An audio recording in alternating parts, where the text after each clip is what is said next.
Χαίρετε κυρίες και κύριοι. Αυτό εδώ είναι ένα σύστημα ψηφιοποίησης βιβλίου.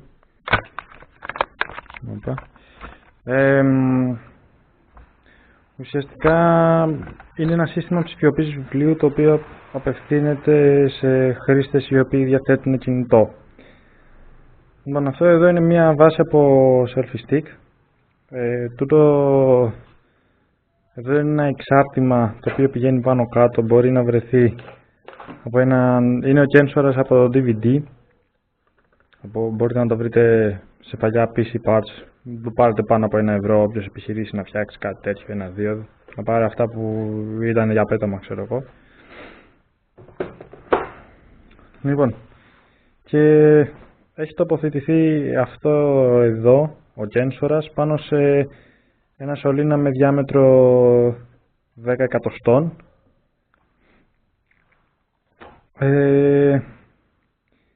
Και εδώ πέρα έχει μπει μία βίδα, δηλαδή έχει γίνει αρχικά μία τρύπα και μπήκε μία βίδα ώστε να στερεωθεί η βάση από το selfie stick. Λοιπόν, και βάζω πάνω το κινητό να δείτε πως είναι. Λοιπόν, τώρα αυτό εδώ είναι σταθερό.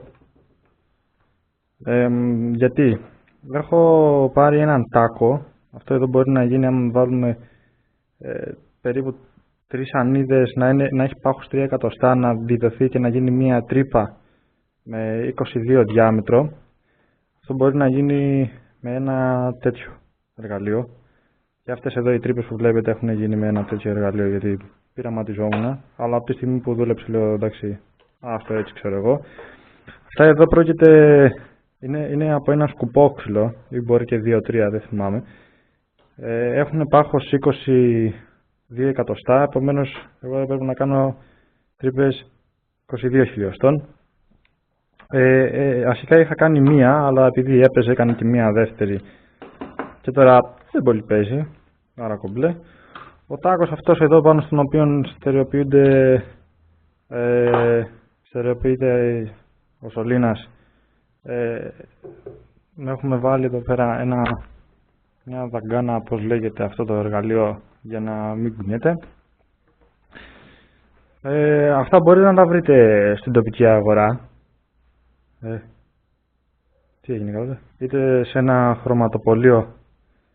Αυτά εδώ τα βρίσκεται σε υδραυλικά είδη. Ένα σωλήνας σε 1 μέτρο κάνει περίπου 10 τέτοιο, κάνει περίπου 2 ευρώ. Σκουπόξυλα 1 ευρώ το ένα. Περίπου 3 έχουν χρησιμοποιηθεί για το συγκεκριμένο.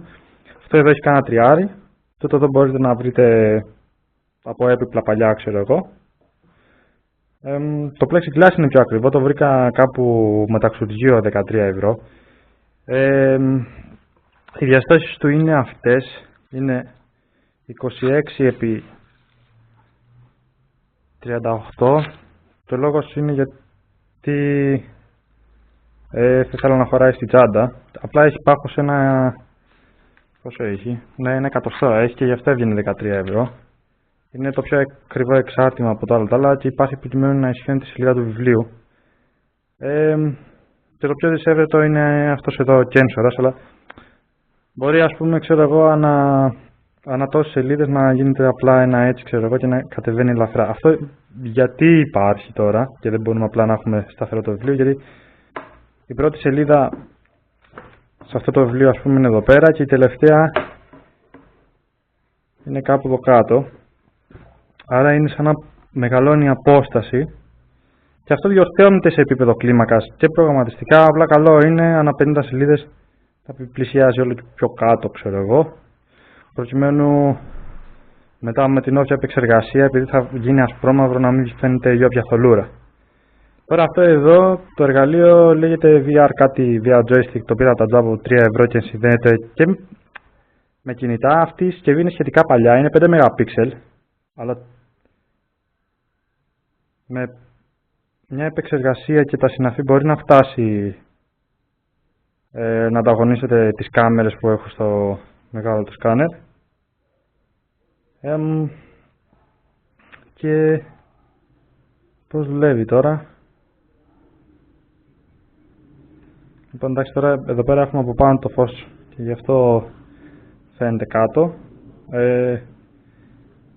Εγώ αυτό που κάνω είναι ότι γυρνάω τις σελίδες, τραβάω, γυρνάω τη σελίδα, τραβάω, λέω, έλα ρε Λεβέντη, μισό λεπτό γιατί έχουμε τεχνικά προβλήματα. Πρέπει να γίνει σύζευξη. Ωραία, έγινε. Η κάμερα, η απλή εφαρμογή, δεν χρειάζεται κάτι άλλο. Και τραβάει. Και τραβάει.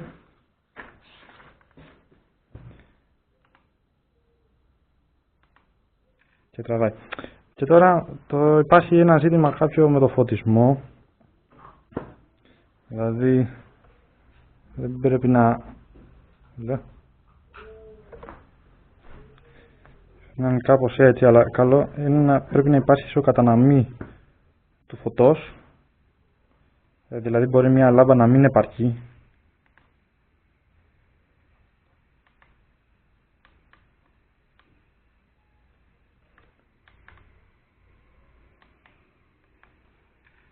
Ωραία.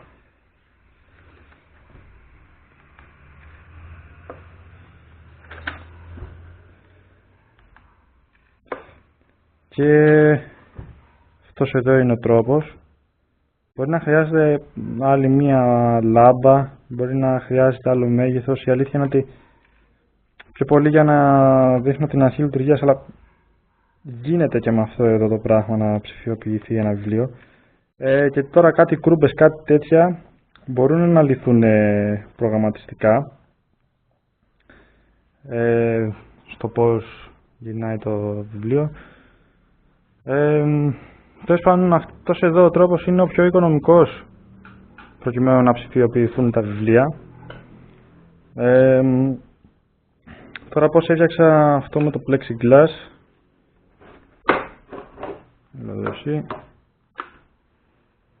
Επίσης είναι πάρα πολύ εύκολο στη μεταφορά, δηλαδή μπορεί κάποιος, ας πούμε, να το παίρνει σε μια βιβλιοθήκη και να ψηφιοποιεί εκεί πέρα.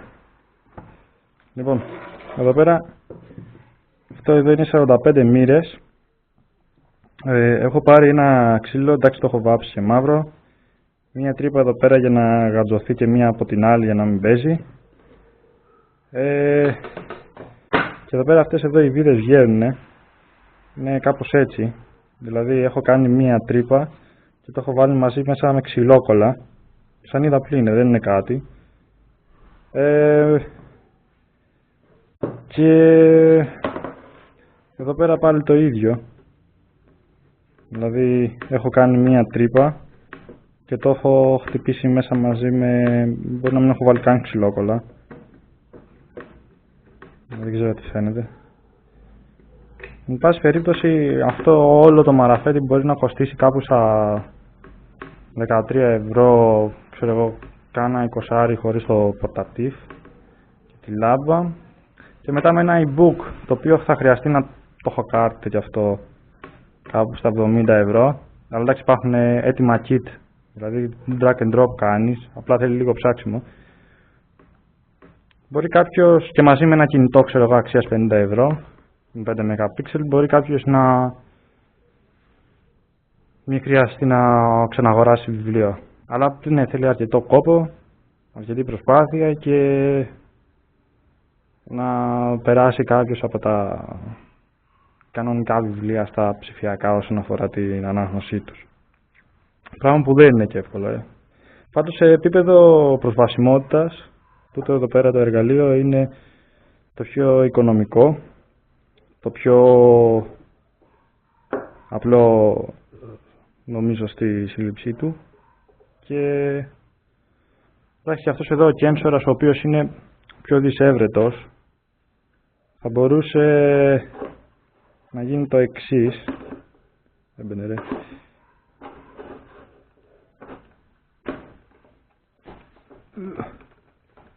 Έλα. Έλα ρε παιδί μου. Έλα έμπαινε.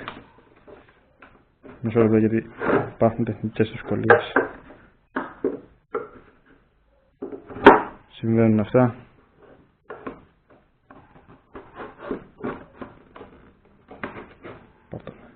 Λοιπόν, και ναι, μπορεί κάποιος να υπολογίζει μια απόσταση α τόσο, ξέρω εγώ, να το βάλει από κάτω και να βάλει κάπου ένα σημάδι, να μετρήσει την απόσταση. Και όταν το πάχος του βιβλίου... Έλα λεβέντη μου... Λοιπόν, και όταν το πάχος του βιβλίου θα κατέβει, ξέρω εγώ, κατά μισό χιλιοστό, να κάνει μία έτσι, ξέρω εγώ, και να το κάνουμε το χέρι και να συνεχίσει μετά να τραβάει. Επομένως δεν χρειάζεται ούτε αυτό εδώ. Μπράβο μου που το σκέφτηκα. Λοιπόν, αυτά. Καλή συνέχεια και θα ανεβάσω κάποια στιγμή και ένα βίντεο που αφορά τα προγράμματα που χρησιμοποιούνται για την επεξεργασία.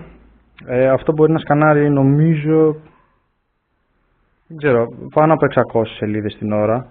Εξακολουθεί να είναι πιο γρήγορα από τα σκάνερ. Και επίσης, εντάξει, ένα σκάνερ μπορεί να έχει κάνα 30, έχει καλύτερη ποιότητα, η αλήθεια είναι. Αλλά αυτό εδώ μπορείς να το κοβαλήσεις παντού και χρησιμοποιήσεις το κινητό σου. Και επίσης νομίζω ότι, αν πούμε, εντάξει, δεν τα έχω δοκιμάσει, αν εστιάζει εδώ πέρα και μετά να γίνεται μια επεξεργασία, αλλά υπάρχουν διάφορα προβλήματα. Δηλαδή, περισσότερο πιο καλό θα ήταν να είναι μία κάμερα εδώ, μία εδώ, δηλαδή να υπάρχουν δύο τέτοια, το βιβλίο να είναι έτσι, παρά να κοιτάει στη μέση, γιατί μπορεί να κάνει ένα φαινόμενο το οποίο έρχεται κάπως έτσι. Αυτά από μένα και καλή σας συνέχεια.